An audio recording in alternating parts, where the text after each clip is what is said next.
শুভ সকাল সুপ্রিয় দর্শক এবং সম্মানিত অতিথিবৃন্দ।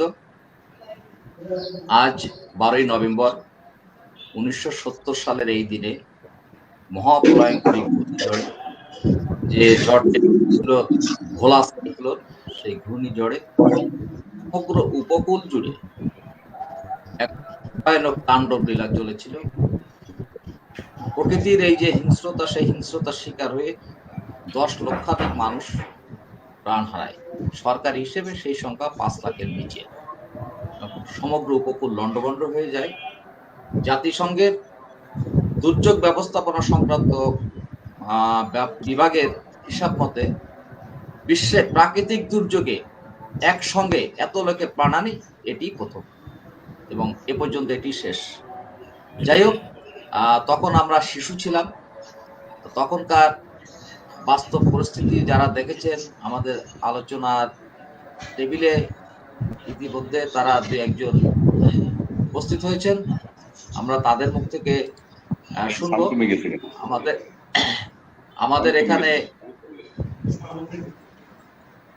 আমাদের এখানে আলোচনার জন্য অনলাইনে যুক্ত হয়েছেন দ্বীপ উন্নয়ন সংস্থার নির্বাহী পরিচালক মোহাম্মদ রফিকুল আলম, যুক্ত হয়েছেন কনজিউমার অ্যাসোসিয়েশন অফ বাংলাদেশ ক্যাবের কেন্দ্রীয় ভাইস প্রেসিডেন্ট এস.এম. নাজির হোসাইন,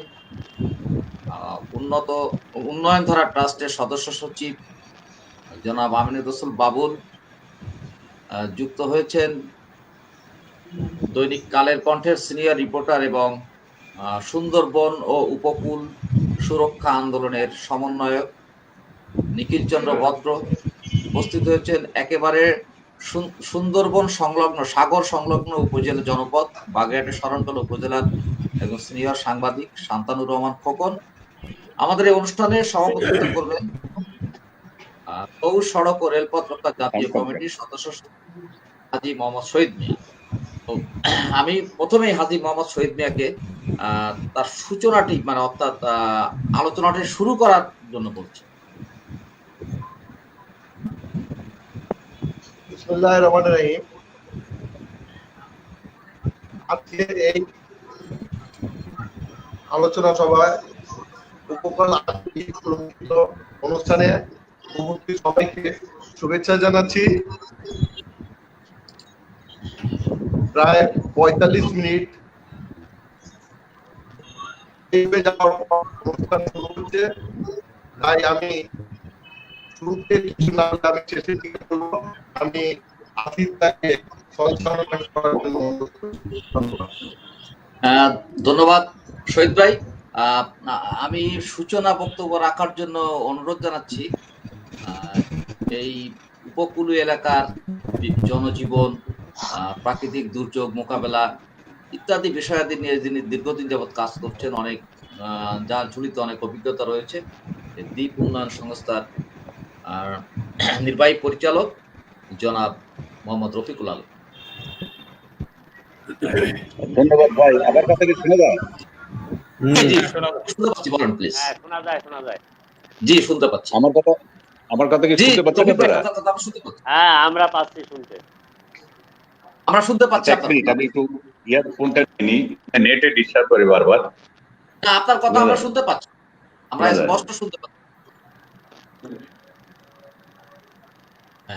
এখন শুনতে পাচ্ছেন? হ্যাঁ, শুনতে পাচ্ছি, আগেও শুনতে পেয়েছি।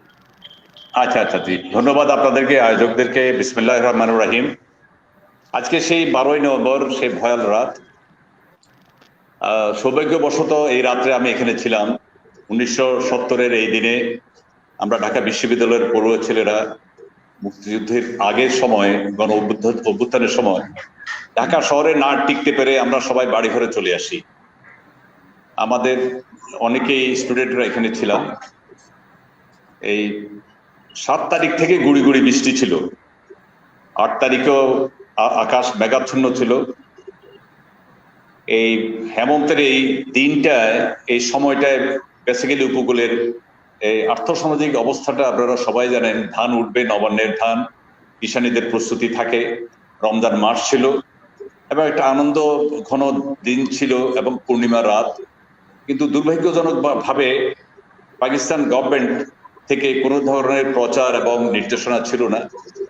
খুব লিমিটেড 2-1টা রেডিও ছিল, মানুষ হয়তো জানতো, কিন্তু ঝড়ের এই তীব্রতা সম্বন্ধে, এই পানি যে 10 ফুট পানি বাড়িঘরে ঢুকে যাবে, ভাই বোন মাদেরকে ভাসিয়ে নিয়ে যাবে, সামনে যে ঈদের যে প্রস্তুতি সব তছতছ করে দিছে 12ই নভেম্বরের সাইক্লোন।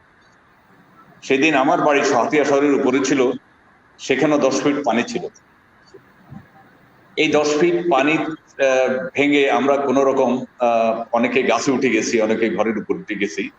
পরের দিন যে সিনারিটা আমি দেখেছি, আমি মুক্তিযুদ্ধ করেছি, কিন্তু এত বিভৎস ছবি আমি কখনো দেখিনি। নারী পুরুষ গরু মহিষ একত্রে, কেউ উপরে ভাসে আছে, কেউ চিত হয়ে ভাসে আছে, মরে আছে, দুর্গন্ধ, লাশের দুর্গন্ধ সব মিলে। এখানে যে উপজেলাতে একটা প্রশাসন ছিল, এগুলি সমস্ত নিশ্চিত মানুষ কার কাছে যাবে, কে বা সাহায্য করবে। বাংলাদেশের গ্রামীণ জনপদে তখন মোটামুটি অবস্থাপন্ন পরিবারদের কাছে কিছু ধান চাল থাকতো, এক বাড়িতে আরেকবার সাহায্য করতো, কোনো ব্যবস্থাই ছিল। এই পরিপ্রেক্ষিতে আমরা যারা কিছু স্টুডেন্ট ছিলাম, তারা একটু বের হওয়ার চেষ্টা করলাম কোনো সাহায্য করতে পারি কিনা কাউকে। কিন্তু আমরা বিকেল পর্যন্ত দেখলাম 13 তারিখে যে কারো বাড়িতে কোনো খাওয়া দাওয়া নাই। তখন এই যে কোন রকমের নারিকেল ছিঁড়ে যেগুলি নিচে পড়ছে, নারকেল পানি, নারকেল খেয়ে দিয়ে মানুষ কোন রকম সময় কাটাইছে। 12ই নভেম্বর আপনারা সবাই জানেন, সারা বিশ্বে এটা নিয়ে ব্যাপক ঝড় বয়ে গেছে পাকিস্তান শাসক গোষ্ঠীর বিরুদ্ধে। তখন বঙ্গবন্ধু শেখ মুজিব, মাওলানা ভাসানী সহ বিভিন্ন রাজনৈতিক ব্যক্তিরা এসব থেকে ছুটে আসছেন, কিন্তু আসবেন যে সে ব্যবস্থা ছিল না। কারণ তখন একমাত্র যানবাহন ছিল নৌকা, কেউ যে সাহায্য নিয়ে আসবে, আবার কোন পলিটিক্যাল লিডার আসবে, সে ব্যবস্থা ছিল না। তারা অনেকে আসছেন এটা 1 মাস পরে, কিন্তু এই 1 মাসে আরো 15 থেকে 20,000 লোকের শরীর সমাধি করছে হাতিয়া দ্বীপে। তো এখন আপনাদের যে আয়োজনটা, এই সেম ক্যাটাগরির একটা সাইক্লোন যদি আসে, আমাদের কি অবস্থা হবে? গভর্নমেন্ট যদিও বলে, আমি প্রতিটি চ্যানেল অনুষ্ঠানের সাথে আমি কানেক্ট করি, আমাকে যেদিন চ্যানেল আই এবং এটিএনও আমাকে জিজ্ঞাসা করতেছে আপনি কি মনে করেন, আমি 70-র মতো 91-এর মতো আরেকটা সাইক্লোন যদি রিপিট হয়, ডেথ রেট কম হবে না, এটা লক্ষাধিক ছেড়ে যাবে। আর আমাদের উপকূল বেড়িবাঁধ গুলি পলিটিক্যাল কারণে হোক, বিভিন্ন কারণে হোক, যেসব টেন্ডারবাজির কারণে এগুলি রিপেয়ারের জায়গাতে দুর্নীতি হচ্ছে। হাই প্লেস, আমরা বারবার বলি যে হাই রিস্ক এরিয়াগুলা, হাই রিস্ক মানে একটা আইল্যান্ডের একটা উপজেলার সব জায়গাগুলো তো আপনার আনসেফ কিছু জায়গা আছে যেখান থেকে পানি তাড়াতাড়ি ঢুকে। এগুলিও স্লুইস গেট গুলা আপনার ভাঙ্গা, জোয়ারের পানি যেখানে সেখানে ঢুকে, প্রচুর বন উজাড় হচ্ছে।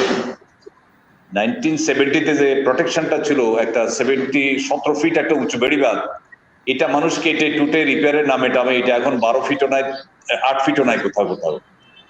আমি সার্বক্ষিকভাবে বলবো যে ওয়ার্নিং সিস্টেমটা মোটামুটি আপনার ডেভেলপ করেছে, কিন্তু আপনার ইনফ্রাস্ট্রাকচারাল যে ডেভেলপমেন্টটা হওয়ার কথা, এটা হয় নাই। সাইক্লোন শেল্টারে যত মানুষ আসার কথা বলে, এগুলো একটা ভুয়া একটা তথ্য দেয়। আসলে বেশিরভাগ সাইক্লোন শেল্টার ডোনারদের হাতে তৈরি। এগুলি তারা 91 সাইক্লোনের পরে যেগুলি করেছে, এগুলি রিপেয়ার মেইনটেন্স করে নাই।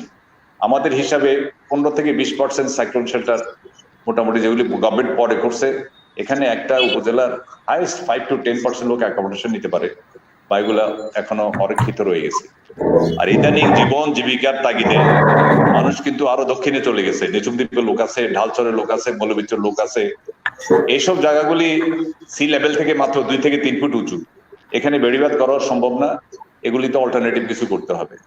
তো আমি এইদিকে বলতে চাই, মানুষের অ্যাওয়ারনেস বাড়ছে, কিন্তু মানুষের ইনফ্রাস্ট্রাকচারাল ডেভেলপমেন্ট, এগুলির সাথে কানেক্ট করা, এগুলি থেকে লোকজনকে দ্রুত ভিতরে সরিয়ে নেওয়া, এইসব উপযোগিতা এখন আমাদের দেশে গড়ে উঠে নাই।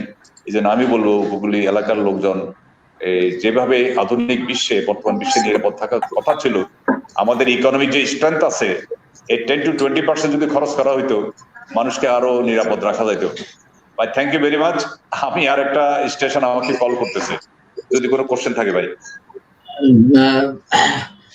না রফিকুল ভাই, আপনাকে কোশ্চেন করে আজকে আর বিব্রত করব না, বরঞ্চ আমরা আপনার কাছে দাবি রেখে যাচ্ছি ভবিষ্যতে নিকট ভবিষ্যতে আমরা আপনাকে আবারও ডাকবো, আপনার কাছ থেকে দীর্ঘ সময় নিয়ে আপনার অভিজ্ঞতার ঝুলি থেকে আরো অনেক কিছু আমরা জানার চেষ্টা করব। আমরা উপকূল নিয়ে নিরন্তরভাবে কাজ করতে চাই, উপকূলবাসীর সমস্যার সমাধানে, যাতে সরকার সহ সংশ্লিষ্ট সকল কর্তৃপক্ষ একটি সমন্বিত উদ্যোগ নেয়, সেই ব্যাপারে আমাদের প্রচেষ্টা অব্যাহত থাকবে। তো আমাদেরকে সময় দেওয়ার জন্য আপনাকে অসংখ্য ধন্যবাদ। দেখা হবে আবারও, ভালো থাকুন। জি, ধন্যবাদ ভাই, অশেষ ধন্যবাদ আপনাদেরকে। Thank you. আসসালামু আলাইকুম। এবার আলোচনা করার জন্য, আলোচনা বলতে আমি তার কাছ থেকে দেখা, হ্যাঁ,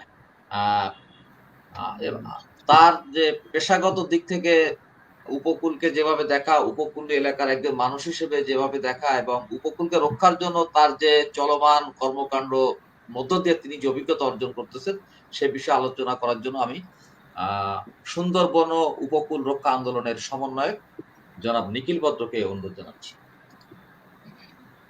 ধন্যবাদ আশিস দা।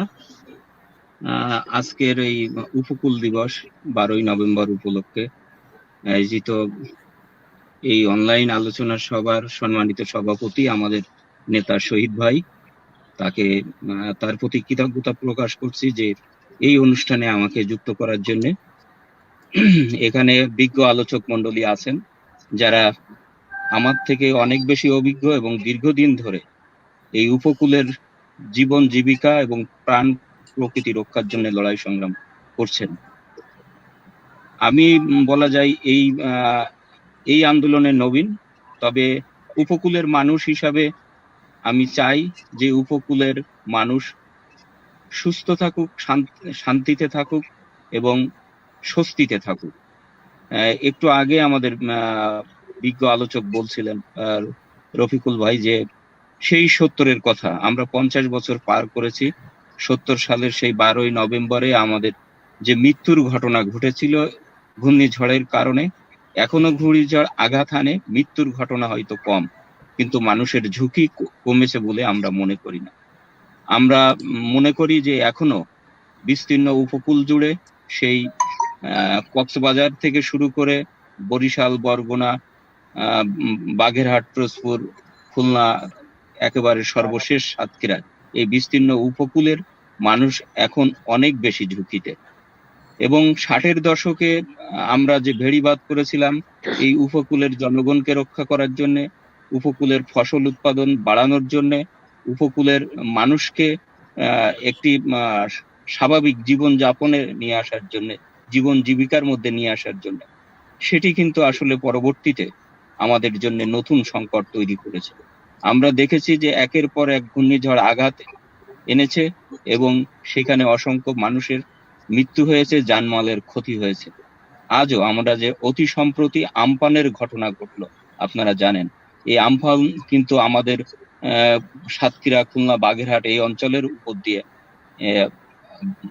ব্যাপক প্রভাব ফেলেছে। আমরা এর আগে সিডর দেখেছি, আইলা দেখেছি, বুলবুল দেখেছি, ফণী দেখেছি। মানুষের জানমালের ক্ষতি কিন্তু কম হয়নি। হয়তো জানের ক্ষতি কম হয়েছে, কিন্তু সম্পদের ক্ষতি, সম্পত্তির ক্ষতি অনেক বেশি হয়েছে। এখনো আমি যদি বলি, আমার দেখা মতে সেই খুলনার কয়রা, পাইকগাছা, সাতক্ষীরার আশাশুনি, শ্যামনগর, আপনার বাগেরহাটের মোড়লগঞ্জ, শরণখোলা, এই অঞ্চলের বহু মানুষ কিন্তু এলাকা ছাড়তে বাধ্য হয়েছে।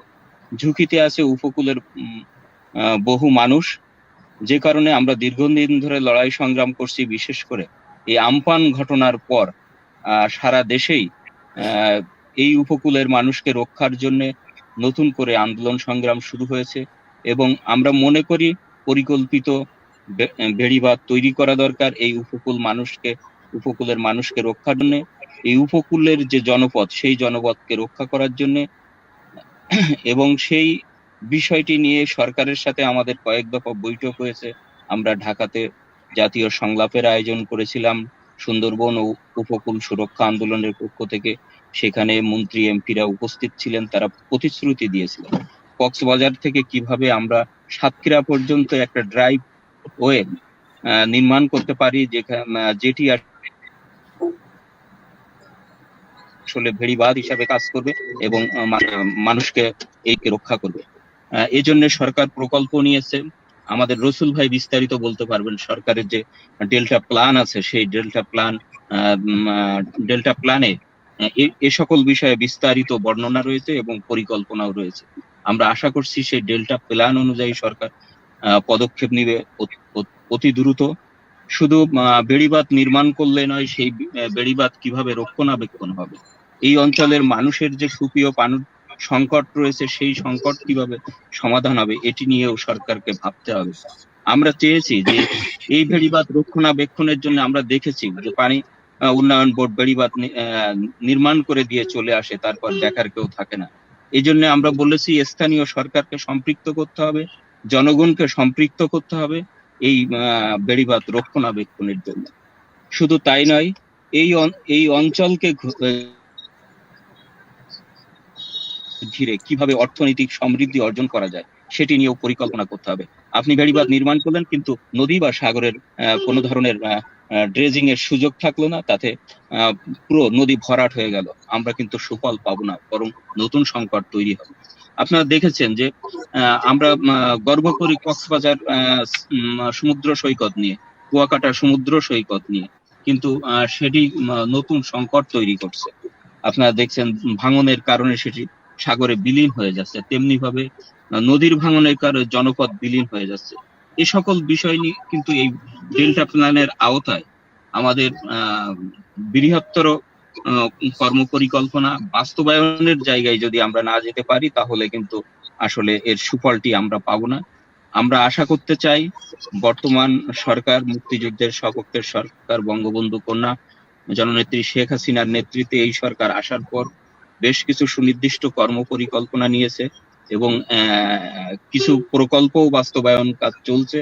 এই সকল কাজগুলো নিয়ে অতীতের অভিজ্ঞতার আলোকে, বিশেষ করে পানি উন্নয়ন বোর্ডের যে লুটপাট, শুধু পানি উন্নয়ন বোর্ড নয়, সরকারি সংস্থাগুলোতে যারা ইতিপূর্বে দায়িত্ব পালন করেছিলেন তারা যে চরম ব্যর্থতার পরিচয় দিয়েছেন, সেই অভিজ্ঞতাকে সেখান থেকে শিক্ষা নিয়ে আগামীতে যাতে এ ধরনের ঘটনা না ঘটে সে বিষয়ে সতর্ক থেকে আমরা এই উপকূলের উন্নয়নের জন্য কর্মপরিকল্পনা গ্রহণ করব।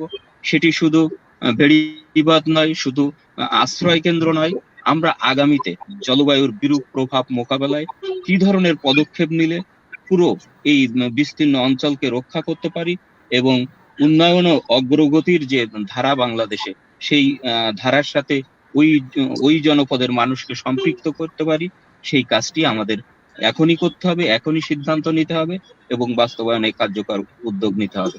আমি আবারও সকলকে ধন্যবাদ জানিয়ে, সকলের প্রতি কৃতজ্ঞতা প্রকাশ করে আমার কথা শেষ করছি। ধন্যবাদ। ধন্যবাদ জনাব নিখিল ভদ্র, অত্যন্ত মূল্যবান তথ্যবহুল উপস্থাপনের জন্য। এবার আমি নিজের দেখা সেই সাইক্লোনের ভয়াল অভিজ্ঞতা বর্ণনা করার জন্য অনুরোধ করছি একেবারে সাগর গ্যাসা জনপদ বাগেরহাটের শরণখোলার সিনিয়র সাংবাদিক জনাব শান্তানুর রহমান খোকন ভাইকে। ধন্যবাদ। আমি আজকে সভাপতি, সঞ্চালক এবং বৃন্দ, আলোচক বৃন্দ এবং যারা শুনবেন সবাইকে আমি ধন্যবাদ এবং সালাম জানাচ্ছি। আমি প্রথমেই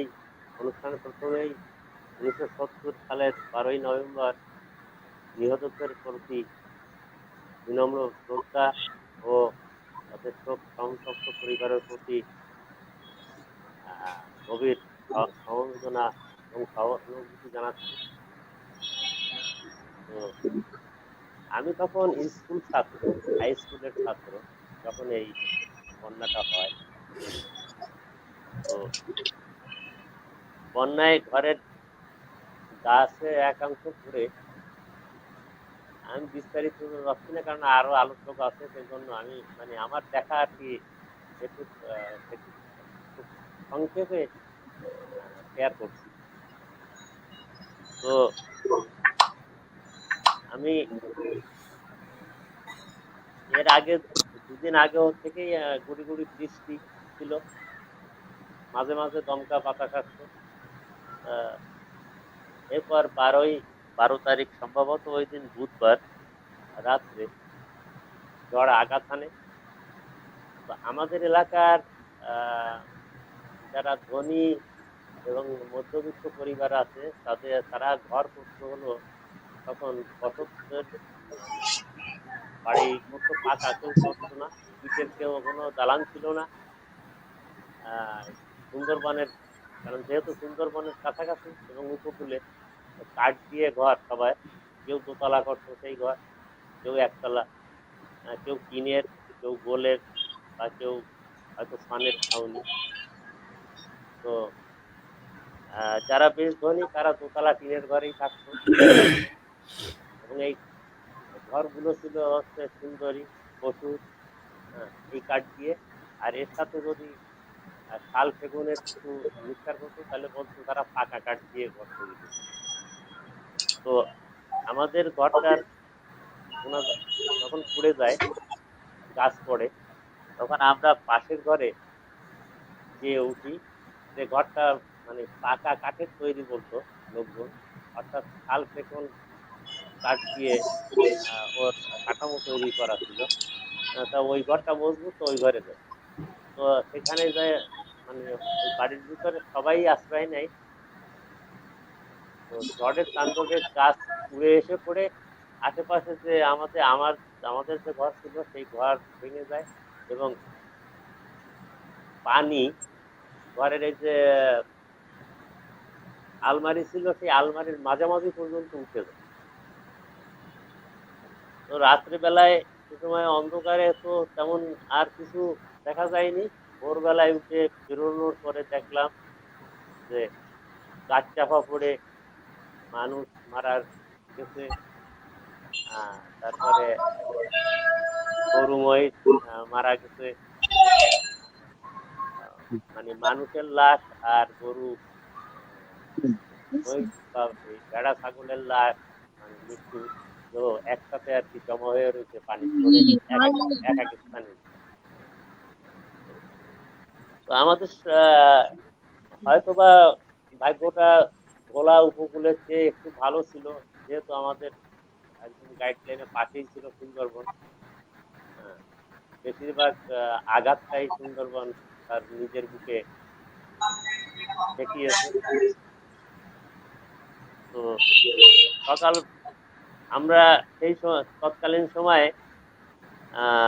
ইয়াহিয়া খানের, মানে গণ আন্দোলনের মুখের ইয়াহিয়া খানের সময়, ইয়াহিয়া খানের সেই পূর্ব পাকিস্তানের সেই আমলে ওই সময় কোনো সাহায্য বা সহযোগিতা তৎকালীন সরকার এই আমাদের অঞ্চলে প্রদান করে।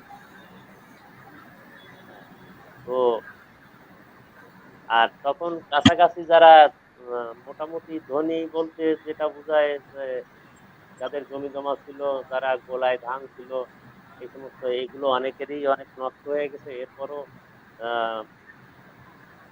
লোকালি মানুষ মানুষকে হেল্প করছে।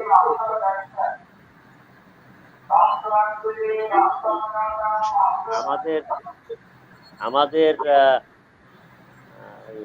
মাইকে বা মূর্তি এই বলে আমাদের এলাকায়, যেটা হলো মাটির তৈরি বড়, ওই যে চাউল রাখা হতো বছরে, সেটাও ওই যে ঘর গাছ পড়ার পরে ভেঙে যায়, তো ওই চাউলটাও পানি পড়ে নষ্ট হয়ে যায়, মানে বছরের খোরাক। তো মানে নিদারুণ একটা দুঃখের বা কষ্টের সময় ওই নারকেল পড়িছে গাছ থেকে, যা মানুষ ভিতরে রাখছে, ওই নারকেল ভাঙা, তারপরে মিষ্টি আলু, এই সমস্ত খেয়ে ওই সময় মানুষ জীবন ধারণ করেছে। কারণ ওটা ছিল তখন 12 মাসে এক ফসলের সময়। আমাদের এলাকায় তখন ইরি টিরি কার্যক্রম এগুলো ছিল না, এগুলো তো স্বাধীনের অনেক পরে আসছে। তো মানুষের ভিতরে একটা দুর্ভিক্ষ আর হাহাকার, আর স্বজন হারানোর বেদনার চেয়েও পেটের ক্ষুধা এবং মাথা ক্ষুধার ঠাই তখন প্রকাট হয়ে দাঁড়ালো শীতের সময়। তো যাই হোক, এই সেই থেকে সেই আজ 50 বছর পূর্তি সেই ঝড়ের। তো এরপরেও আমরা দেখলাম বাংলাদেশ হওয়ার পরেও অনেকগুলো ঝড় হয়েছে। হ্যাঁ, যেমন আমি ওই সিডরের প্রত্যক্ষ একজন দর্শী, যে সিডর ভয়াল রূপে সবচেয়ে বেশ শক্তিশালী ভাবে আঘাত হানছিল আমাদের উপকূলে, আমাদের এলাকায়। হ্যাঁ, এই কলেশ্বর নদী দিয়ে। তো এরপরে বুলবুল, আম, এই নার্গিস, তারপর আপনার আইলা, হ্যাঁ, এরপর আমফানের এখনো সেই ক্ষতিপূরণ এখনো হয়নি, সেই আমফানের ক্ষতি এখনো চলছে আমাদের এলাকায়। কয়রা, সাতক্ষীরা, সুন্দরবন সংলগ্ন এলাকা, আমাদের এই শরণখোলা, ও জায়গায় অনেক মানুষ বগিতে অহরহ ভেঙে যাচ্ছে। এই চায়না কোম্পানি, যদিও সরকারের বাসের ইয়ে আছে, ও জায়গায় চায়না কোম্পানি কাজ করছে। তো তারা রিং বাস যতটুকু বাঁচছে, তো সেটুকু আবার জোয়ারের পানি অথবা নদীর তোড়ে সেটুকু ভেঙে যাচ্ছে। এরপরে সেনাবাহিনী, রিসেন্ট সেনাবাহিনী তার তত্ত্বাবধানে সেগুলো হচ্ছে। তো মূলত আমরা সুরক্ষিত এই যে 50টি বছর পার হয়ে গেল সেই ভোলা ট্রাজেডির পর থেকে এই পর্যন্ত, আমরা এখনো প্রতি বছর আমাদের উপকূলীয় অঞ্চলে যান এবং মালের ক্ষয়ক্ষতির মধ্য দিয়ে কাটাচ্ছি। বেশিরভাগ জনপদের, ওই জনপদের বেশিরভাগ লোকই এই ক্ষয়ক্ষতির মধ্য দিয়ে যাচ্ছে। প্রতি বছরই কারো না কারো জানমালের ক্ষতি হচ্ছে। তো আমাদের আশা যে এই যে রিংবাজের যে আমাদের যে একটা ড্রাইভওয়ের কথা করা আছে, এটা যেন এমন, আমরা চাই যে এটা খুব তাড়াতাড়ি কার্যকর হোক এবং এমন পর্যায়ে হোক যেটা আমাদের প্রাকৃতিক মানে প্রকৃতির যে আমরা প্রতিনিয়ত যে ইসের সম্মুখীন হচ্ছি, এর প্রতিকার করতে পারে এইরকম একটা ড্রাইভওয়ে হোক, উন্নত মানের। আর এই 12ই নভেম্বরকে এই জাতির ইতিহাসের অন্যতম এই যে উপকূলীয় মানুষের শোকাবহ এই যে দিন 12ই নভেম্বর, এইটাকে উপকূল দিবস হিসাবে রাষ্ট্রীয়ভাবে স্বীকৃতি প্রদান করা হবে। এই বলে আমি আমার বক্তব্য শেষ করছি। অনুষ্ঠানে সবাইকে ধন্যবাদ। ধন্যবাদ জনাব শান্তানুর রহমান খোকন। তিনি তার অভিজ্ঞতার আলোকে 50 বছর আগের সেই বিভৎস রাতের, সে ভয়াল রাতের কাহিনী, তার দেখা যতটুকু অভিজ্ঞতা ততটুকু বর্ণনা করলেন। ইতিমধ্যে আমাদের সঙ্গে যুক্ত হয়েছেন নজরুল গবেষক এবং নজরুল গবেষণা প্রতিষ্ঠান অগ্নিবীণার প্রতিষ্ঠাতা ও চেয়ারম্যান এইচ.এম. সিরাজ ভাইকে আমাদের পক্ষ থেকে স্বাগত জানাচ্ছি। সিরাজ ভাই, আপনি হয়তো অন্তর্জাল সংক্রান্ত অর্থাৎ ইন্টারনেট সংক্রান্ত জটিলতার কারণে বিলম্বে যুক্ত হয়েছেন। ইতিমধ্যে আমাদের কয়েকজন বক্তা অত্যন্ত প্রাঞ্জল ভাষায় তাদের কথাবার্তাগুলো উপস্থাপন করেছেন। এই পর্যন্ত যারা বক্তব্য রেখেছেন তাদের কথায় এটি স্পষ্ট যে আজ থেকে 50 বছর আগে দেশের উপকূল জুড়ে যে মহাপ্রলয়ঙ্করী ঘূর্ণিঝড় হয়েছিল, তারপর উপকূলকে সুরক্ষায় স্থায়ী কোনো অর্থাৎ টেকসই কোনো পদক্ষেপ কোনো সরকারই নেয়নি। বিশেষ করে রফিকুল আলম ভাই যে কথা বলে গেলেন তার সূচনা বক্তব্যে, যে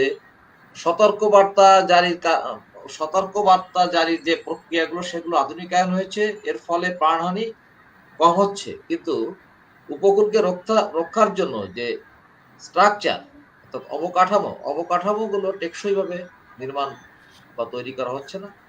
যাই হোক, আমরা অনুষ্ঠান আমাদের চলছে। এখন আমি সেই 1970 সালের 12ই নভেম্বরের যে ভয়াল রাত, সেই ভয়াল রাতের সংক্ষিপ্ত বর্ণনা তুলে ধরার জন্য এইচ.এম. সিরাজ ভাইকে আমি অনুরোধ জানাচ্ছি। জনাব H M. Siraj. Can I leave? Hello, আমি জনাব আশিস কুমার দে,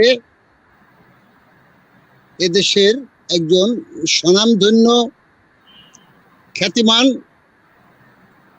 পরিবেশ, নদ নদী এবং পরিবহন সেক্টরের সমস্যা নিয়ে কাজ করে যাচ্ছেন। তার আহ্বানে আমি আজকে এই অনুষ্ঠানে যুক্ত হলাম। আমার প্রযুক্তি জ্ঞান যথেষ্ট কম, আমি গ্রামের বাড়ি থেকে কথা বলছি। আমি সকলকে আজকের অনুষ্ঠানের যারা অতিথি, অনেকেই আমার পরিচিত, সকলকে আমার সংগঠন নজরুল চর্চা গবেষণা প্রতিষ্ঠান অগ্নিবীণার পক্ষ থেকে শুভেচ্ছা জানাচ্ছি, অভিবাদন জানাচ্ছি।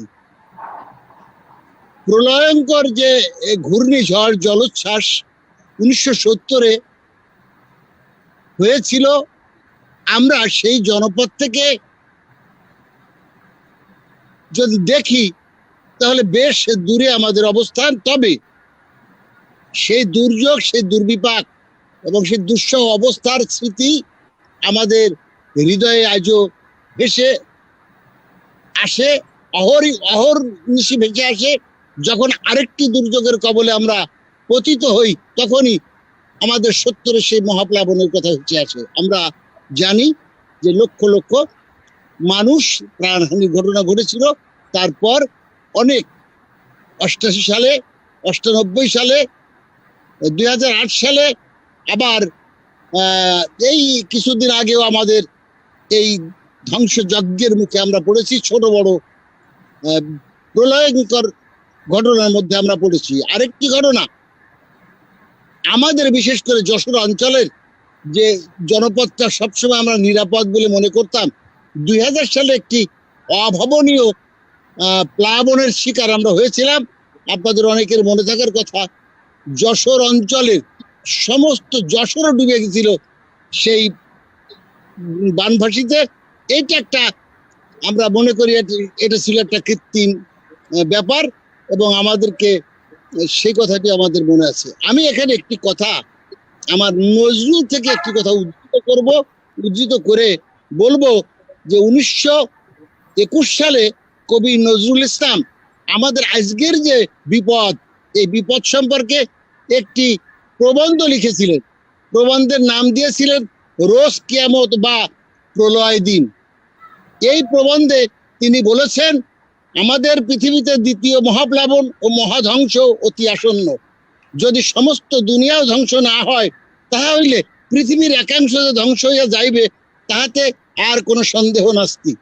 এই যে দক্ষিণ মেরুর আবহাওয়া এই রকমের ক্রমেই ধ্বংস অসহ্য হইয়া উঠিতেছে, ইহার পরিণাম কি সকলেই জানেন। বরফ গরম হইলে গলিয়া যায়। প্রথমে এই মহাপ্লাবনে আক্রান্ত হইবে পৃথিবীর ঢালু দিক, অর্থাৎ দক্ষিণ মহাদেশ সমূহ। এখন থেকে 100 বছর আগে কবি নজরুল আমাদের এই জলবায়ুর যে ঘটনাটা আমরা আজকে পৃথিবীর সব থেকে বড় ব্যাপার হয়েছে, এই বিষয়টা কিন্তু তিনি আমাদের সামনে হাজির করেছিলেন। আজকে আমি পার্সোনালি মনে করি, শুধু না, আমাদের বিশেষজ্ঞরা বলছেন যে আমাদের নদ নদী যেভাবে প্রকৃতি সাজানো ভাবে আমাদের দেশকে গঠন করেছে, সেই জায়গা থেকে আমরা নদী বিরোধী, প্রকৃতি বিরোধী একটা ভূমিকায় আমাদের সরকারের উন্নয়ন অবকাঠামো তৈরি হচ্ছে। নদ নদীর বাংলাদেশের বিপরীত অবস্থান থেকে, এই অবস্থানে যতক্ষণ আমরা থাকবো, ততক্ষণ পর্যন্ত আমরা প্রকৃতির প্রতিশোধ, এই যে একটি কথা আছে, প্রাকৃতিক বিপর্যয়ের মুখোমুখি হব, আমার কাছে এটা মনে হয়।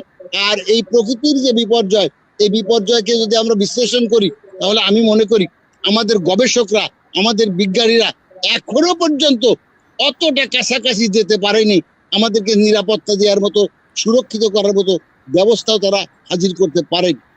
আমাদের উন্নয়ন, আমাদের অগ্রযাত্রা সবকিছুকে তাই আমাদের নদ নদী বেষ্টিত বাংলাদেশের সাথে সামঞ্জস্য রেখে সাজাতে হবে, সেরকম পরিকল্পনা নিতে হবে বলে আমি মনে করি।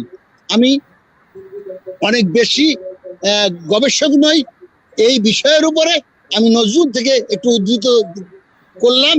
আপনাদের আমাকে রাখার জন্য আমি কৃতজ্ঞতা প্রকাশ করছি। এবং আশিস কুমার দাস তিনি যে মিশন নিয়ে কাজ করে যাচ্ছে, সেই মিশনে সব সময় আমরা থাকবো, আমার অগ্নিবীরা পাশে থাকবে, এই আশাবাদ রেখে আবার সবাইকে আরেকবার অভিনন্দন জানিয়ে আমি এখানে আমার কথা শেষ করতে চাচ্ছি। ধন্যবাদ। ধন্যবাদ জনাব এইচ.এম. সিরাজ ভাই। অত্যন্ত নজরুলকে করে তার সংক্ষিপ্ত বক্তব্য অত্যন্ত প্রাঞ্জল ভাষায় উপস্থাপনের জন্য। নজরুল আমাদের শুধু জাতীয় কবি নয়, নজরুল আমাদের হৃদয়ের চেতনা, নজরুল অসাম্প্রদায়িকতার বরপুত্র, নজরুল আমাদের অনুপ্রেরণা। এবার আলোচনা করার জন্য আমি অনুরোধ জানাচ্ছি কনজিউমার অ্যাসোসিয়েশন অফ বাংলাদেশ ক্যাবের সেন্ট্রাল ভাইস প্রেসিডেন্ট জনাব এস.এম. নাজের হোসেন ভাইকে। ধন্যবাদ আশিস দা।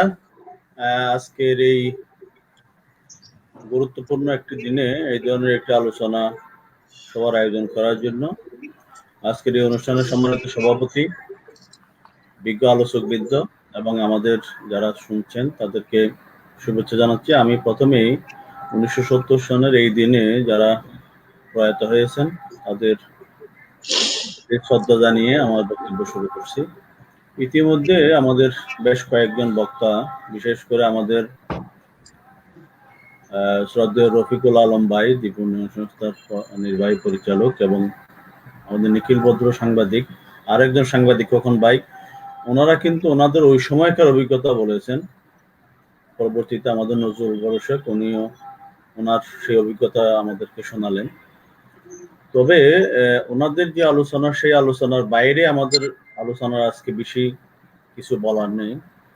আমরা আমাদের এই দুর্যোগ মোকাবেলার ক্ষেত্রে অনেক জায়গাতে আমাদের কিন্তু অনেকগুলি অগ্রগতি হয়েছে। আমাদের দুর্যোগ মোকাবেলা বাংলাদেশের উন্নয়ন মডেল পৃথিবীর বিভিন্ন দেশে বাস্তবায়িত হচ্ছে, কিন্তু তারপরেও আমরা যেটা দেখি উপকূলীয় উন্নয়ন, উপকূলীয় এলাকাকে উন্নয়নের জন্য একটি পরিকল্পিত যে উন্নয়নের কথা বলা হচ্ছে, সেই জায়গাতে কিছু কিছু জায়গায় এখনো আমাদের গ্যাপ রয়ে গেছে।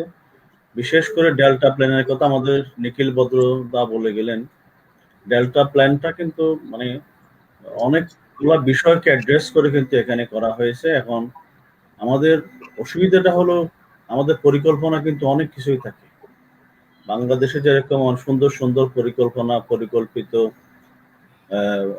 ডিজাইন, এরকম অনেক কিছু আমাদের ড্রয়ারে, টেবিলে মানে থাকে, সাজানো থাকে, কিন্তু বাস্তবায়নটা কিরকম হয় সেই জায়গাতেই হলো প্রশ্ন। এখন ডেল্টা প্ল্যানে যে বিষয়গুলি আছে সেটা যদি সত্যিকার অর্থে বাস্তবায়ন হয়, তাহলে আজকে আমাদের সাংবাদিক খোকন ভাই যেরকম বললেন যে উপকূলীয় উন্নয়ন বোর্ড করার কথা, অথবা এই দিনটাকে একটা বিশেষ দিন হিসেবে ঘোষণা করার যে বিষয়টা আছে, যে দাবিটা আছে, সেটা কিন্তু অনেক আগে হওয়ার কথা।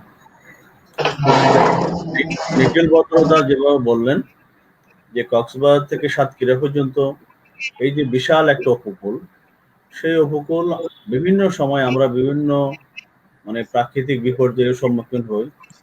সেই কিন্তু বিপর্যয়ের সম্মুখীন হওয়ার পরে তার পরবর্তী প্রস্তুতিগুলো কিরকম হচ্ছে। আমাদের রফিক ভাই যেরকম বললেন যে আমাদের সাইক্লোন সেন্টার করা আছে, বেড়িবাঁধ করার মানে বেড়িবাঁধের ব্যবস্থা আছে, কিন্তু আপনি যদি এখন রিসেন্ট যদি কোনো জায়গায় গিয়ে দেখেন যে উপকূলীয় এলাকায় বাঁধের যে অবস্থা, বেহাল অবস্থা, মানে গত কয়েক বছর আগে সুনামগঞ্জের বেড়িবাঁধের যেরকম মানে ক্ষতি হয়ে গেছে, সেটা হাওড়ে যে মানে ধান চাল অনেকগুলো নষ্ট হয়ে গেছিল, ঠিক একই অবস্থা আমাদের উপকূলের বেড়িবাঁধের অবস্থা খুবই শোচনীয়। দীর্ঘদিন ধরে এগুলি সংস্কার হচ্ছে না। আবার সাইক্লোন শেল্টার যেগুলি আছে, এগুলি দেখা যায় যে অনেকগুলি মানে ওইটা অব্যবহৃত অথবা তালাবদ্ধ আছে। তবে যে সমস্ত সাইক্লোন শেল্টারগুলি কোনো শিক্ষা প্রতিষ্ঠানের সাথে যুক্ত, সেগুলা শিক্ষা প্রতিষ্ঠানের কাজে ব্যবহৃত হচ্ছে। তো সেই জায়গাতেই প্রশ্নটাই হলো যে আসলে আমরা আমাদের যে ডেভেলপমেন্ট প্ল্যানটা করলাম, সেটা কতটুকু আমাদের এলাকার মানুষের সম্পৃক্ততা আছে বা মানুষের উপযোগী আছে, মানুষ কতটুকু অ্যাক্সেস করতে পারতেছে, ব্যবহার করতে পারতেছে, অথবা তাদের যে দাবির পরিপ্রেক্ষিতে করা হচ্ছে কিনা সেই বিষয়গুলি আমাদের মনে হয় যে এখন বিবেচনার মানে দাবি রাখে। এটা যদি আমরা করতে পারি, জনগণের দাবির প্রেক্ষিতে যদি করা হয়, জনগণের সাথে সামঞ্জস্য রেখে, তাহলে তারা ব্যবহার করতে পারবে। আর যদি এটা ধরেন কি বলে উন্নত বিশ্বের আদলে অথবা অন্য কোনো ডিজাইনে করা হয়, তাহলে কিন্তু এটা কাজে আসবে না। তা আমি যেটা বলবো আসলে উপকূলের এই আজকের যেহেতু এটা ৭০ সালের ভয়ঙ্কর ঘূর্ণিঝড়, প্রলয়ঙ্কর ঘূর্ণিঝড়, তো এই ঘূর্ণিঝড়ে বিপুল পরিমাণ মানুষ মারা গেছিল। পরবর্তীতে এই সংখ্যাটা কিন্তু মানে কমে আসছে আমাদের আসলে অনেকগুলি উন্নয়ন পরিকল্পনার কারণে। তবে মানে সচেতনতার বিষয়টা তো অবশ্যই আছে, সচেতন মানুষ অনেক অনেক হয়েছে। এখন ধরেন সাইক্লোন ওয়ার্নিং গুলো যখন দেওয়া হচ্ছে, ওয়ার্নিং এর কারণে মানুষ আগে থেকে প্রস্তুতি নিচ্ছে। অনেকে আমাদের গ্রামে বা উপকূলীয় এলাকাতে অনেকগুলি ঘর বাড়ি তৈরি হয়ে গেছে যেগুলো সাইক্লোনকে প্রোটেক্ট করতে পারে, সেখান থেকে আমরা রক্ষা পেতে পারি। কিন্তু তারপরেও এটার যে মানে ডেভেলপমেন্ট যে প্ল্যানটা, এখানে কিছু জায়গায় আমার কাছে মনে হয় যে এখন আবার নতুন করে আমাদের ভাবনা চিন্তা করার বিষয় আছে। বিশেষ করে ওই এলাকার উপযোগী করে কিছু পরিকল্পনা নেওয়া দরকার। এটা ধরেন কিছু আমাদের উন্নয়ন গবেষক কনসালটেন্ট তারা ঢাকায় বসে অথবা মানে উন্নত জায়গায় বসে যদি পরিকল্পনা করে, তাহলে ওই যে প্রান্তিক মানুষগুলি, উপকূল এলাকার মানুষগুলি আছে, তাদের জন্য সারা বছরের কি ধরনের কর্মকাণ্ড হওয়া উচিত সেটা যদি নির্ধারিত তারা মতামত দিয়ে করে থাকেন, তাহলে হয়তো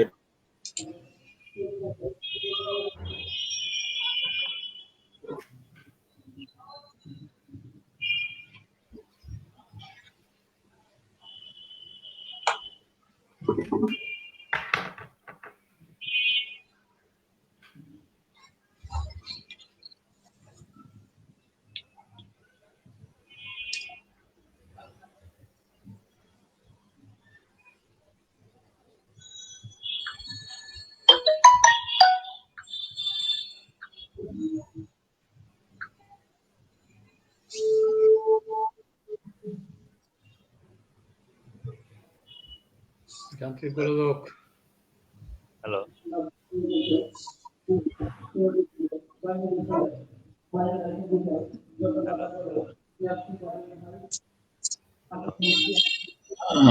নাদের ভাইয়ের সংযোগটা সম্ভবত বিচ্ছিন্ন হয়ে গেছে। তো সম্মানিত দর্শক শ্রোতা, এবার আলোচনা করার জন্য উন্নয়ন ধারা ট্রাস্টের সদস্য সচিব জনাব আমিনুর রসুল বাবুলকে অনুরোধ করছি। জনাব আমিনুর রসুল বাবুল। ধন্যবাদ আশিক দা, জনাব সভাপতি। আমি শুরুতে উপকূলীয় অঞ্চলের এ পর্যন্ত যতগুলি ঘূর্ণিঝড় হয়েছে, জলোচ্ছ্বাস হয়েছে, যারা মৃত্যুবরণ করেছেন তাদের প্রত্যেকের প্রতিশ্রুতির প্রতি শ্রদ্ধা জ্ঞাপন করেই আমি আমার বক্তব্য শুরু করতে চাই। ইতিমধ্যে বিজ্ঞজনরা অনেকগুলি বিষয় আলোচনা করেছেন, অতীত, বর্তমান এবং কিছু সুপারিশমালা সহ। আমি শুরু করতে চাই যে জায়গাটায় ৭০-এর ঘূর্ণিঝড়ের 50 বছর পূর্তি। আমি আসলে পূর্তি বলতে চাই না, যে এটাকে আমি বলতে চাই আমাদের স্মরণ করে আমাদের কিছু শিক্ষা নেওয়া উচিত ছিল। গত 40 বছরে যদি আমরা বলি যে ঘূর্ণিঝড়কে কেন্দ্র করে নানান বিষয় নিয়ে নানান গবেষণা হয়েছে। বিশেষ করে 91 ঘূর্ণিঝড়ে প্রস্তুতিবিহীন যে অবস্থান আমাদেরকে আঙ্গুল দিয়ে দেখিয়ে দিয়েছে, এবং একই সাথে সেই প্রস্তুতির সময় তখনকার অভিজ্ঞতার আলোকে অনেকগুলি গবেষণা এবং সুপারিশমালা তৈরি করা হয়েছিল, যেটার ভিত্তিতে পরবর্তী পর্যায়ে আমরা দেখেছিলাম যে 2008-এর আরেকটি ঘূর্ণিঝড়ে আমাদেরকে আঙ্গুল দিয়ে দেখে দিয়েছে যে সমস্ত সুপারিশমালাগুলি তৈরি হয়েছিল। সেই সুপারিশমালাগুলি 2007-এ সুপারিশমালাগুলি আসলে আমাদের পুরো বাংলাদেশটাকে জিওগ্রাফিক্যাল ফ্যাক্টর কেন্দ্র না করে করা হয়েছিল। মানে একটু আগে রাজেশ ভাই যে কথাটা বলেছেন, ঢাকা কেন্দ্রিক কনসালটেন্টের দ্বারা যা হয়, সত্যিকার অর্থে যা কিছুই করতে হবে আমাদেরকে বুঝতে হবে যে জিনিসটা, সেটা হলো জলবায়ু পরিবর্তনের ফলে সারা পৃথিবীতে এখন যে দুর্যোগ, এবং এই দুর্যোগের সাথে বাংলাদেশের যদি আমরা একটু মিলিয়ে দেখি তাহলে দেখবেন যে ঘূর্ণিঝড় এবং জলোচ্ছ্বাস আমাদের প্রতিনিয়ত আঘাত হানবে, এবং সেটা কদিন আগেও আমরা দেখেছি। এবং সেটা যদি মনে করি তাহলে আমাদেরকে কতগুলি বিষয় একটু দেখতে হবে। আমরা গত 40 বছরে বললাম যে অজস্র সুপারিশমালা আমাদের এসেছে, আমরা সুপারিশমালা কি আসলে বাস্তবায়ন করতে পেরেছি, প্রস্তুতি কি নিতে পেরেছি? আমি স্বাধীনতার পরবর্তী পর্যায়ে বঙ্গবন্ধু শেখ মুজিবুর রহমানের একটি উক্তি দিয়ে শুরু করতে চাই। উনি বলেছিলেন 70-এর ঘূর্ণিঝড়ে আমাদের যে ক্ষতি হয়েছে সেই ক্ষতির 1 নম্বর জিনিসটা উনি চিহ্নিত করেছিলেন যে আমাদের বনভূমির যে প্রয়োজন ছিল সে বনভূমি আমাদের নেই, আসুন আমরা উপকূলীয় বেষ্টনী তৈরি করি। উনি 72 সালে সে কথাটা বলেছেন। আমরা 48 বছরে সে জায়গাটায় যেতে পারিনি, কারণ আমাদের প্রস্তুতির যে ঘাটতি। যেমন আজকে শিরোনাম আমরা বলছি আমরা প্রস্তুত, আমরা কি প্রস্তুত নই? প্রশ্নটা হলো সেখানে। সেটা যদি বলি তাহলে বর্তমান প্রেক্ষিতে আমাদের অবস্থানটা কি? উপকূল, আমাদের উপকূলের বনভূমি হারিয়ে গেছে, জলবায়ু পরিবর্তনের ফলে আমাদের ভাঙন শুরু হয়েছে, পানিতে লবণাক্ততা বেড়েছে, এবং দুর্গম অঞ্চল অরক্ষিত অবস্থায় ঘূর্ণিঝড় হলে পানির নিচে ডুবে যায়। আমরা গত 1 মাস আগে যেটা দেখেছি, ভোলা, সাতক্ষীরা থেকে শুরু করে বিভিন্ন বিচ্ছিন্ন দ্বীপগুলি 5 থেকে 7 ফিট পানির নিচে চলে গেছে। আমরা এও দেখেছি যে আমরা খুব গর্ব করে বলি আমাদের 3770টি ঘূর্ণিঝড় আছে, ঘূর্ণিঝড় আশ্রয় কেন্দ্র আছে, যেখানে আমরা মানুষগুলিকে সেখানে নিয়ে আশ্রয় কেন্দ্রে নিয়ে যাব। অদ্ভুত ব্যাপার হলে ঘূর্ণিঝড় আশ্রয় কেন্দ্রগুলিতে উপকূলীয় 5 কোটি মানুষের যদি আমরা আশ্রয় কেন্দ্র বলে থাকি, তাহলে সেখানে অ্যাভারেজ রেশিও অনুপাত যদি বলি, তাহলে আমরা সর্বসাকল্যে 5 থেকে 7 লক্ষ মানুষকে নিতে পারবো, তাহলে বাকি মানুষগুলিকে নিতে পারবো না। এই যে ঘূর্ণিঝড়ের তৈরি যে কাঠামো, এই কাঠামোর ত্রুটির ফলে আমাদের কিন্তু ঘূর্ণিঝড় আশ্রয় কেন্দ্রগুলি আজকে অচল অবস্থায় সৃষ্টি হয়েছে, এবং যেটা নিখিল ভদ্র এবং রফিক ভাই আলোচনা করেছে। আমাদের এখন আঙ্গুল দিয়ে আমাদের দেখিয়ে দিয়েছে আমাদের প্রত্যেকটা বিষয়ে একটি সমন্বয়হীনতা। আমরা সমন্বয়হীনতার পরিপ্রেক্ষিতে আমরা কিন্তু আসলে আমাদের মূল জায়গাটায় যেতে পারি না। যেমন পানি উন্নয়ন বোর্ডের ব্যাপারে প্রচুর সমালোচনা হচ্ছে, এত সমালোচনার পরও আমরা এখনো পর্যন্ত, আমাদের অতীতে বলেছি পানি উন্নয়ন বোর্ডের কার্যক্রম নিয়ে আমাদের শ্বেতপত্র প্রকাশ করা উচিত, এবং পানি উন্নয়ন বোর্ডকে নিয়েই একটি গবেষণা হওয়া উচিত কেন এই কার্যক্রমটি সুষ্ঠুভাবে বাস্তবায়ন হয়নি। আমরা সেই প্রেক্ষিতে কতগুলি বিষয় আমাদের সামনে আছে। আমাদের নীতি নির্ধারকরা কিন্তু কিছু পরিকল্পনা গ্রহণ করেছেন। ইতিমধ্যে নিখিল ভদ্র এবং নাদের ভাই বলেছেন আমাদের ডেল্টা প্ল্যান। আপনি ডেল্টা প্ল্যান বাস্তবায়ন করতে গেলে কতগুলি বিষয় আছে। ডেল্টা প্ল্যানের কিন্তু আমরা ইতিমধ্যে 3 বছর পার করে 4র্থ বছরে পরিণত হয়েছি, কিন্তু আমাদের 8ম পঞ্চবার্ষিকী পরিকল্পনার সাথে ডেল্টা প্ল্যানের কোনো মিশ্রণ নাই। আমাদের এখানে একটি মারাত্মকভাবে সমন্বয়হীনতা আছে। আমাদের সমন্বয়তা আছে সমস্ত মন্ত্রণালয়ের সাথে মন্ত্রণালয়ে, আমাদের সমন্বয়হীনতা আছে ঢাকা মানে কেন্দ্র এবং আমাদের প্রান্তের সাথে, উপজেলার সাথে, আমাদের প্রান্তিক জনগোষ্ঠীর সাথে, এবং একই সাথে ঢাকা কেন্দ্রিক মানুষের সাথে। এই যে বিষয়গুলি, এই বিষয়গুলিকে যদি আমরা মাথায় নিয়ে থাকি, তাহলে কিন্তু আমাদেরকে বলতে হবে যে আমাদের সত্যিকার অর্থে আমাদের কি অর্জন নেই? আছে। হ্যাঁ, অর্জনের মধ্যে আমরা কি বলতে পারি? আমরা উপকূলীয় অঞ্চলে প্রচুর অবকাঠামোর উন্নয়ন ঘটছে, কিন্তু সেই অবকাঠামো উন্নয়নগুলি কি সত্যিকার অর্থে উপকূলীয় মানুষের কোনো কাজে আসছে? সেটা আমাদের বিবেচ্য বিষয় আনতে হবে। আমাদের উপকূলীয় অঞ্চলে একটা যেরকম ফসল হানি হচ্ছে, সেরকম কিন্তু উপকূলীয় মানুষ কঠোর পরিশ্রম করলে কিন্তু আবার তার ফসলও ফলাচ্ছে। উপকূলীয় মানুষ যেরকম জীবন মরণের মধ্যে লড়াই করছে, আবার জীবন মরণের লড়াই করে সে সংগ্রাম করে টিকে আছে। এবং সেই প্রেক্ষিতে যদি আমরা বলি, তাহলে উপকূলীয় অঞ্চলের মানুষের আজকে অবহেলার কারণটা কি? আমরা দুটো বিষয় এখানে অবতারণা করতে চাই। দীর্ঘদিন থেকে বলা হচ্ছে উপকূলীয় অঞ্চলকে 12ই নভেম্বরকে ঘোষণা দিতে। আমরা ঘোষণার বিরোধিতা না, আমরা ঘোষণার পক্ষে। কিন্তু সবচেয়ে বড় কথা হলো উপকূলীয় অঞ্চলের মানুষকে যদি আপনি সত্যিকার অর্থে রক্ষা করতে চান, তাহলে উপকূলীয় অঞ্চলের মানুষের জীবনযাত্রা, উপকূলীয় অঞ্চলের নিরাপত্তা, উপকূলীয় অঞ্চলের শিক্ষা, স্বাস্থ্য, উপকূলীয় কর্মসংস্থান, এই বিষয়গুলিকে প্রথম প্রাধান্য দিতে হবে। এসে প্রাধান্য দেওয়ার সাথে সাথে যদি জীবন জীবিকার কথা বলেন, তাহলে এতক্ষণ যে সুপারিশমালাগুলি আসছে, আমরা সেই সুপারিশমালাগুলিকে যদি একটু পুঙ্খানুপুঙ্খানু বিশ্লেষণ করি, তাহলে আমাদের এই জায়গাগুলি, যেমন বেড়িবাঁধের কথা বলা হয়েছে, ঘূর্ণিঝড় আশ্রয় কেন্দ্রের কথা বলা হয়েছে, লবণের থেকে মানুষের বাঁচার কথা বলা হয়েছে, মানুষের কর্মসংস্থান কথা বলা হয়েছে। এই বিষয়গুলিকে যদি আমরা বলি তাহলে বলতে হবে যে এই বিষয়গুলির সত্যিকার কে দায়িত্ববান পালনটা করবেন। দায়িত্ব তো বিভিন্নভাবে বিচ্ছিন্নভাবে আছে। ঘূর্ণিঝড়ের বিষয়টা হলে দুর্যোগ ব্যবস্থাপনা, জলবায়ু পরিবর্তনের পরে বিষয়টা পরিবেশ অধিদপ্তর, অবকাঠামো উন্নয়ন থেকে স্থানীয় সরকার। এই যে বিভিন্ন বিষয়গুলিকে নিয়ে এখন আমাদের হলো যেটা বললাম যে সমন্বয়হীনতা। এই সমন্বয়হীনতা থেকে বাঁচার জন্য আমরা দীর্ঘদিন এবং দীর্ঘভাবে আমরা কথা বলেছি। একমাত্র একটি আমব্রেলার সাথে যদি আমরা নিয়ে আসতে পারি আমার সকল সমস্যা, তাহলে আমি সমাধানের পথ খুঁজে পাবো, পরিকল্পনা করে আমরা এগিয়ে যেতে পারবো। কারণ যেহেতু আমার সামনে একটি পরিকল্পনা আছে, ডেল্টা প্ল্যান আছে, আমি সেই ডেল্টা প্ল্যানকে কেন্দ্র করে আমরা এগিয়ে যেতে পারবো। সেই প্রেক্ষিতে আমরা বলেছি যে আসুন উপকূলীয় অঞ্চলে একটি উপকূল বোর্ড গঠন করি। যেরকম হাওরকে নিয়ে নানান চিন্তা, হাওরকে ধ্বংস হয়ে গেছিল, হাওর উন্নয়ন বোর্ডের ফলে পরিকল্পিতভাবে হাওর উন্নয়নের দিকে ধাবিত হচ্ছে। আমরা 5 কোটি মানুষের আশ্রয়স্থল, জীবন জীবিকা, এই জায়গাটাকে আমরা বলতে চাই আসেন আমরা উপকূলীয় বোর্ড তৈরি করি এবং উপকূলীয় বোর্ডের আওতাধীন সমস্ত মন্ত্রণালয় কার্যক্রমগুলিকে আমরা সমন্বয় করি এবং সমন্বয় করে গবেষণা, পরিকল্পনা এবং গবেষণার সাথে বাস্তবায়ন, পরিকল্পনার সাথে বাস্তবায়নের সাথে মনিটরিং এবং মনিটরিংয়ের সাথে প্রতিনিয়ত জবাবদিহিতা, স্বচ্ছতা এবং সুশাসন যদি নিশ্চিত করতে পারি, তাহলে কিন্তু আমরা বলতে পারি যে উপকূলীয় অঞ্চলে মানুষের দীর্ঘদিনের যে চাহিদা, উপকূলীয় মানুষের দীর্ঘদিনের যে ক্ষতি, এই ক্ষতি আমরা পুষিয়ে দিতে পারবো। এবং সেই প্রেক্ষিতে আজকের যে বিষয়বস্তু, এই বিষয়বস্তুটাকে সামনে নিয়ে আসুন আমরা সমন্বিতভাবে সবাই কথা বলি। এবং শুধু কথা বললে হবে না, আমাদেরকে বলতে হবে প্রতিনিয়ত প্রত্যেকের সাথে, পলিসি মেকারদের সাথে, উপকূলীয় সংসদ সদস্যদের সাথে, উপজেলা চেয়ারম্যানদের সাথে, সব গণমাধ্যম এবং বিশেষজ্ঞদের সাথে প্রতিনিয়ত আমাদের ডায়লগ করতে হবে এবং আমাদের দাবিটার ব্যাপারে সোচ্চার করতে হবে। যদি সেটা করতে পারি, সত্যিকার অর্থে 12ই নভেম্বরে যে আমরা দিবস পালন করতে চাই, এই দিবসটার প্রতিপাদ্য বিষয়টাকে যদি আমরা সত্যিকার অর্থে এগিয়ে নিয়ে যেতে চাই, তাহলে আমাদের একটি সমন্বিত প্রকল্প, একটি সমন্বিত কার্যক্রম হাতে নিতে হবে। সেটা একমাত্র বাস্তবায়ন করতে পারে উপকূলীয় বোর্ড। আপনাদেরকে অসংখ্য ধন্যবাদ। ধন্যবাদ জনাব আমিনুর রসুল বাবুল ভাই।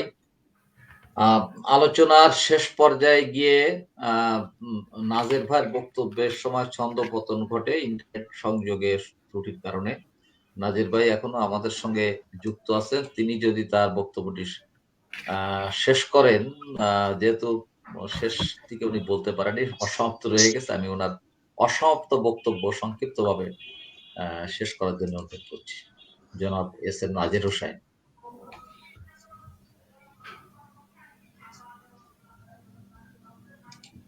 আমি এখন মোবাইলে যুক্ত, তো আসলে আমি মানে যেটা বলছিলাম, আপনি ধরেন ওই সময়টাতে কিছু শেষ পর্যায়ে গিয়ে এটা হলো। তবে যেমন ধরেন আমাদের সেন্ট মার্টিন দ্বীপের কথা আপনারা অনেকেই জানেন, অনেকেই এখন ঢাকা বা বিভিন্ন জায়গা থেকে এখানে যাচ্ছে। কক্সবাজার সমুদ্র সৈকতের কথা অনেকেই বলছেন, তো অনেকেই জানেন এবং অনেকেই আসেন। তো এই জায়গাগুলিতে এখন আমরা যেটা দেখছি, আসলে সেন্ট মার্টিন দ্বীপকে যেরকম পরিবেশ অধিদপ্তর অতি সংকটাপন্ন এলাকা ঘোষণা করেছে, কিন্তু তারপরেও এখানে একটু পর্যটকরা যাচ্ছে এবং পরিবেশের ব্যাপক ক্ষতি করতেছে। পরিবেশ অধিদপ্তর মাঝে মধ্যে কিছু নির্দেশনা দিয়ে থাকে, সেটা কিন্তু বাস্তবায়ন হচ্ছে মানে সেভাবে হচ্ছে না।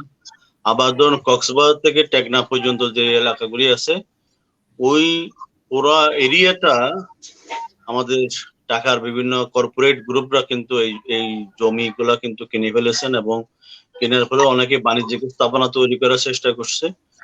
প্রকৃতির যে আসল যে মানে বৈচিত্র্য, সেটা কিন্তু আসলে ঠিক থাকতেছে না এবং এখানে আমাদের যারা ভূমিদস্যু আছে, যারা ভূমি সাথে জড়িত, এই সমস্ত লোকজন এগুলা গ্রাস করার জন্য বিভিন্নভাবে পায়তারা করছে এবং এখানে প্রশাসনেরও একটি গ্রুপ সেই জায়গাতে মানে তাদেরকে সহযোগিতা করতেছে। তো এখানে যদি সেরকম হয়, তাইলে প্রকৃতি কিন্তু আসলে ঠিকভাবে সে দায়িত্ব পালন করতে পারবে না। আমি ঠিক একই অবস্থা কুয়াকাটা গিয়েও দেখলাম, কুয়াকাটা বা আমাদের বরিশালের ওই যে জায়গাগুলোতেও কিন্তু এই সমস্ত প্রবলেম গুলি দেখছি। তো এখানে আমাদের কর্পোরেট গ্রুপরা তারা গ্রাস করতে চাইবে, কিন্তু প্রশাসন এখানে আরো একটু বেশি উদ্যোগী হওয়া দরকার। যদি তার প্রাণ বৈচিত্র্য অথবা তার যে ন্যাচারাল বিউটি সেটা ঠিক রাখতে চায়, তাহলে ওখানে এই ধরনের ভূমিদস্যু বা ভূমিগ্রাসী যারা আগ্রাসী গোষ্ঠী আছে তাদেরকে এই সমস্ত জায়গাগুলি কোনোভাবে লিজ দেওয়া উচিত হবে না। তারা বাণিজ্য স্থাপনার কথা বলবে, কিন্তু বাণিজ্য স্থাপনার কথা বলে পুরো পরিবেশটাকে ধ্বংস করে দিবে। তখন কিন্তু আসল যে ন্যাচারাল বিউটি বা সেটা কিন্তু আমরা পাবো না। আপনি যেই অবস্থাটা এখন সেন্ট মার্টিন দ্বীপ বা সেরা দ্বীপের যে অবস্থা, ওখানে কিন্তু এখন সেই ন্যাচারাল যে বিউটি সেটা কিন্তু আমরা পাচ্ছি না। তো সেই জন্য আমি বলবো যে সরকারের ডেল্টা প্ল্যানে অবশ্যই এই বিষয়গুলি অ্যাড্রেস করা হয়েছে, তবে এটার বাস্তবায়ন নিয়ে আমি এখনো সন্দিহান, যেহেতু আমাদের পরিকল্পনা মাঠ পর্যায়ে বাস্তবায়নের ক্ষেত্রে অনেক সময় এটা ভিন্নতা দেখা দেয়।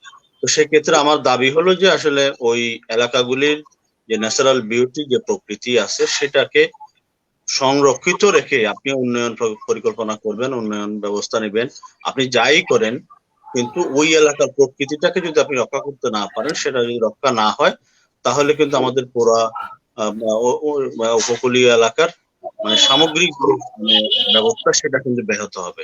তো এই জন্য এটা আমি একটু অ্যাড করে আমাকে আপনার এই বিষয়ের সাথে যুক্ত করার জন্য আবারও ধন্যবাদ জানিয়ে, এবং বিজ্ঞ আলোচক বৃন্দ এর মধ্যে আমাদের রসুল ভাই বলেছেন, অনেকগুলি পয়েন্ট রসুল ভাই তুলেছেন, এবং রসুল ভাই আপনার সাথে দীর্ঘদিন এই আন্দোলনের সাথে যুক্ত।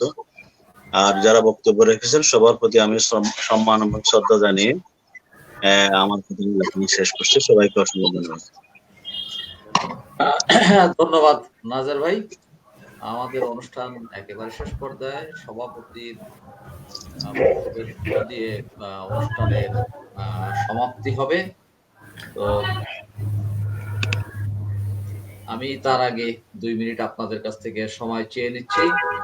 আমি অনুষ্ঠানের সঞ্চালক আশিস কুমার দে, এই আয়োজক সংগঠন গ্রিন ক্লাব অফ বাংলাদেশ জিসিবির সাধারণ সম্পাদক। আমার এই জিসিবির সঙ্গে রসুল ভাই, শহীদ ভাই ওতপ্রোতভাবেই শুরু থেকে জড়িত আছেন, বা আমাদের যে বিভিন্ন সংগঠন, আমরা এক একজনের একটি সংগঠনকে নেতৃত্ব দিয়ে থাকি, যেমন নৌ-সড়ক ও রেলপথ রক্ষা জাতীয় কমিটি নেতৃত্ব দিচ্ছেন শহীদ ভাই, তার সঙ্গে রসুল ভাই আছেন। আবার রসুল ভাইয়ের যে নিজস্ব সংগঠন নিরাপদ নৌপথ বাস্তবায়ন আন্দোলন, উন্নয়ন ট্রাস্ট, এসব তাদের সঙ্গে আমরা আবার আছি। অর্থাৎ আমরা একটি সমন্বিতভাবে কাজ করার চেষ্টা করি, এবং আমরা প্রত্যেকেই আমরা একে অপরকে চিনি জানি, যে কারণে আমাদের এই ধরনের সামাজিক আন্দোলন, অরাজনৈতিক আন্দোলন, মানুষের অধিকার রক্ষার আন্দোলনগুলো করতে আমাদের সহজতর হয়। তো আমরা শুধু আজকে 12ই নভেম্বর উপকূল দিবসের দাবিতে অনুষ্ঠানটি করছি না। মূলত আমরা চাইছি যে সেই 50 বছর আগে উপকূলে যে মহাপ্রলয়ঙ্করী ঘূর্ণিঝড় লন্ডভন্ড করে দিয়েছিল সেখানকার জনজীবন, জনপদকে, সেই 50 বছর পরও সেখানকার টেকসই উন্নয়নের জন্য, সেই উপকূলীয় জনজীবনকে সুরক্ষার জন্য বাস্তবমুখী কোনো পদক্ষেপ নেওয়া হয়নি। প্রকল্প গ্রহণ করা হয়, টাকার পর টাকা বরাদ্দ হয়, কিন্তু সেই উন্নয়ন কর্মকাণ্ডগুলো আসলে টেকসই হচ্ছে না, যে কারণে যে কোনো ধরনের জলস্তর বা অন্যান্য প্রাকৃতিক দুর্যোগ আঘাত হানলেই প্রচন্ড বিধ্বস্ত অবস্থায় পড়ে যায়। আমরা দেখেছি যে 2007 সালে সিডরের আঘাত, পরবর্তীতে আইনার আঘাত, সেই ক্ষতগুলো এখনো উপকূলীয় অনেক জায়গায় কেটে উঠতে পারে নাই। আমরা চাইবো যাতে সবাই মিলে সম্মিলিত প্রচেষ্টার মাধ্যমে এই উপকূলীয় জনপদকে আমরা একটি স্থায়ীভাবে সুরক্ষার দিকে নিয়ে যেতে পারি। আমরা সেই প্রচেষ্টা অব্যাহত রাখবো। আমরা সরকারের সংশ্লিষ্ট কর্তৃপক্ষের উপর সেই চাপটি অব্যাহত রাখবো। এক্ষেত্রে আমরা উপকূলের যারা ভুক্তভোগী জনগণ, তাদেরও সহযোগিতা চাই। এই অনুষ্ঠানে যারা আপনারা যুক্ত হয়েছিলেন তাদের সবাইকে ধন্যবাদ জানাচ্ছি। এবার সমাপনী বক্তব্য দেবেন আমাদের এই অনুষ্ঠানের সভাপতি, নৌ সড়ক ও রেলপথ রক্ষা জাতীয় কমিটির সম্মানিত সভাপতি জনাব হাজী মোহাম্মদ শহীদ মিয়া। আমরা শহীদ ভাইকে কেন পাচ্ছি না? শহীদ ভাই এতক্ষণ লাইনে ছিলেন, ওনার সম্ভবত কারিগরি কোন ত্রুটি দেখা দিয়েছে। দেখি শহীদ, আমরা 2-1 মিনিট দেরি করে শহীদ ভাই ঢুকতে পারেন কিনা। শহীদ ভাই ঢুকে গেছেন। শহীদ ভাইকে তার সমাপনী বক্তব্য দেওয়ার জন্য, সভাপতি হিসেবে সমাপনী বক্তব্য দেওয়ার জন্য অনুরোধ করছি জনাব হাজী মোহাম্মদ শহীদ মিয়া।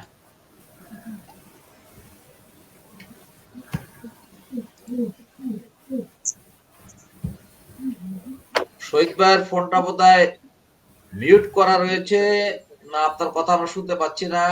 আপনার ফোনটা মিউট করা রয়েছে, আপনি আনমিউট করে ফেলেন, তাহলে আমরা শুনতে পারবো।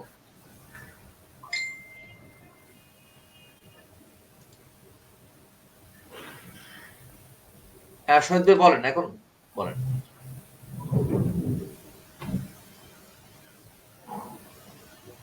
কি ব্যাপার, আপনার সাউন্ড শোনা যায় না তো শহীদ ভাই?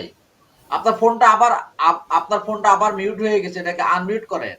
আপনার ফোনটা মিউট হয়ে যাচ্ছে বারবার।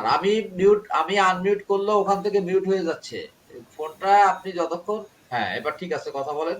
হ্যাঁ কথা বলেন।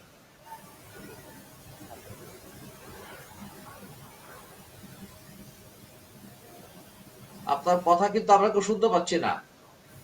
আপনারা কেউ না, শোনা যাচ্ছে না। আবার ফোনটা মিউট হয়ে গেছে আপনার ফোনটা। আপনার মোবাইল ফোনটা বারবার মিউট হয়ে যাচ্ছে কেন? এটা আনমিউট করতে হবে তো। ফোনটা মিউট হয়ে এখন আনমিউট আছে। হ্যাঁ কথা বলেন শহীদ ভাই, কথা বলেন। মাইক্রোফোনে কোনো সমস্যা দেখা দিচ্ছে? আপনার কথা কেউ শুনতে পাচ্ছে না শহীদ ভাই, কেন পাচ্ছে না জানি না। তবে আপনার কথা একদম, আবার ফোনটা আনমিউট হয়ে গেছে, মিউট হয়ে গেছে।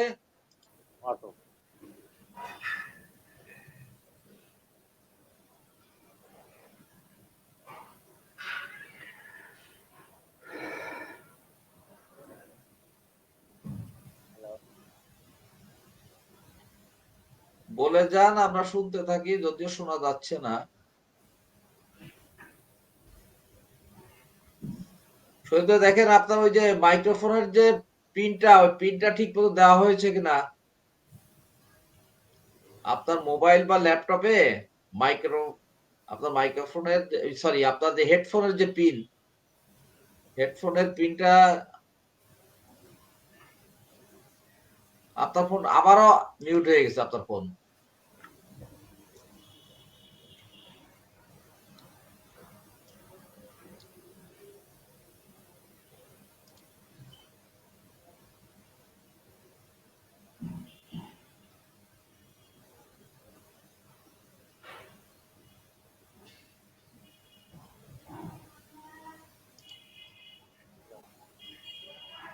এমআরআইটি এর নির্বাহী পরিচালক Hasibur Rahman Maqbul, HR admin Mizanur Rahman, senior program officer Nadia Sarwar এবং উন্নয়ন ধারা ট্রাস্টের পরিচালক অধ্যক্ষ মনির আহমেদ শুভ্র অংশগ্রহণ করেছিলেন।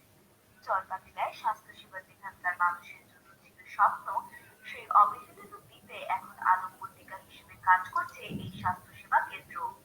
মিউচুয়াল ট্রাস্ট ব্যাংক সিআরসি তহবিল ব্যবহারের মাধ্যমে সম্মানিত সুধীমণ্ডলী, দর্শক শ্রোতা, আমাদের সবার সভাপতি হাজী মোহাম্মদ শহীদ মিয়া যান্ত্রিক ত্রুটির কারণে তার সমাপনী ভাষণটি রাখতে পারছেন না। আমি আয়োজক সংগঠনের একজন হিসেবে এজন্য আপনাদের কাছে দুঃখ প্রকাশ করছি এবং এখানে এই অনুষ্ঠানের সমাপ্তি ঘোষণা করছি। আপনারা যেখানে আছেন ভালো থাকুন, সুস্থ থাকুন, নিরাপদে থাকুন। আবারও দেখা হবে অন্য কোনো বিষয় নিয়ে। সকলকে শেষ হেমন্তের শুভেচ্ছা।